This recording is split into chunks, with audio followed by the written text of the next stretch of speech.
Hey everyone, Christina Simmons from Say Yes to Holiness here. So we're getting ready to head into the 5th week of Lent, and you might be going, how is all of this penance, how are mortifications helping me in my journey? Well, I want to give you 5 benefits of mortification, not just for during Lent, but also for during your daily life. So what's number 1?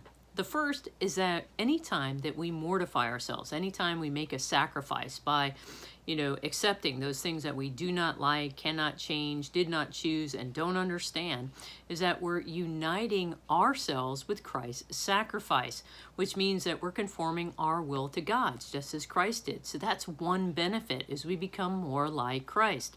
The second is that it gives us a means to make progress and to advance in virtue.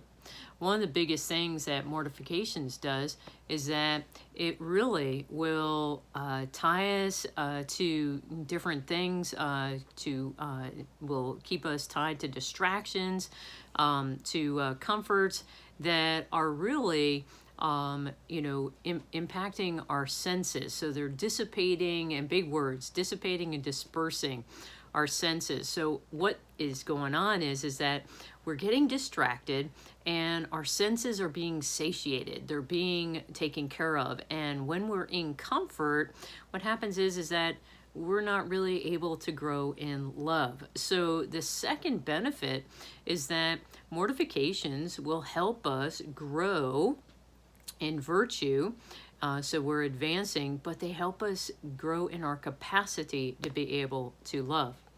The third is that it's indispensable for a fruitful apostolate.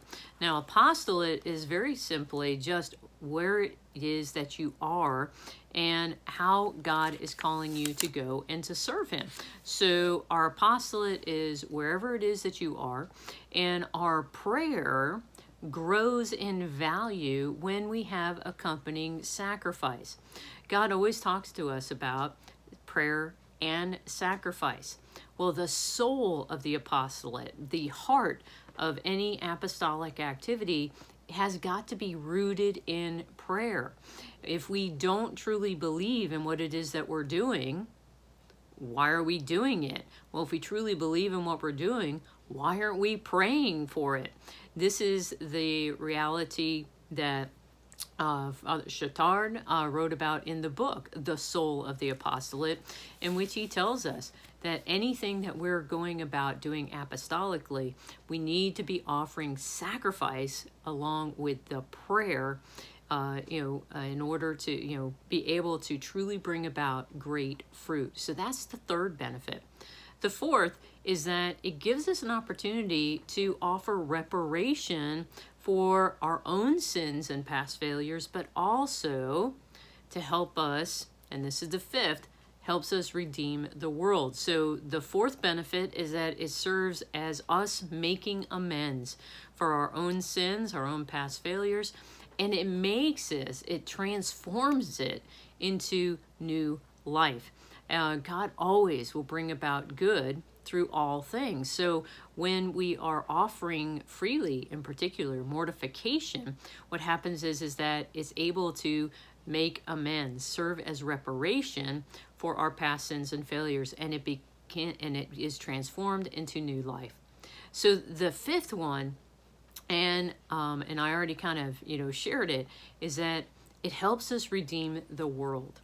Our mortification, our sacrifices help us redeem the world. Now you might be going, wait a minute, Jesus redeemed the world. Absolutely, he definitely did.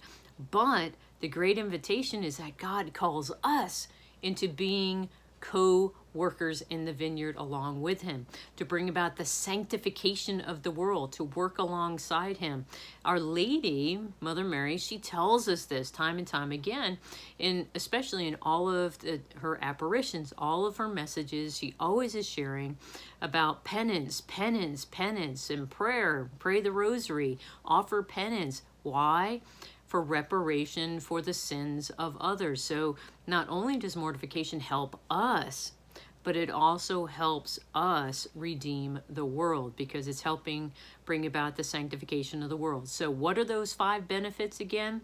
1, is that mortification helps us unite ourselves with Christ's sacrifice on the cross and to conform our will to God's, just as Christ did.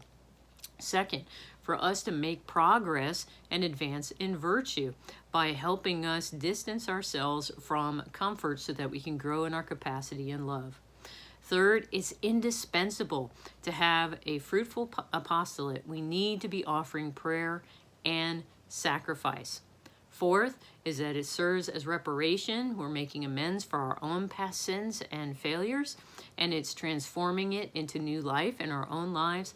And then finally, we're helping bring about the redemption of the world because we are praying and sacrificing, and that brings about reparation. That penance brings about reparation. So you might be getting a little bit tired of this Lenten season, but I encourage you and I tell you, do these things because they will continue to help you grow closer to God and become more like Jesus. And especially, even as we move out of the Lenten season, I encourage you to consider doing aspects of mortification, continuing to make sacrifice in your daily life. And again, that sacrifice is simply anything that you don't like, you didn't choose, you can't change, and you don't understand. Each time that we say yes to those things in our lives, God is able to bring about great transformation in our minds and in our hearts and in our souls, and is able to use it to bring about the sanctification of the world. I hope that you found this to be of help. Please like my YouTube channel, and I look forward to continuing to pray for each and every one of you during this Lenten season. God bless.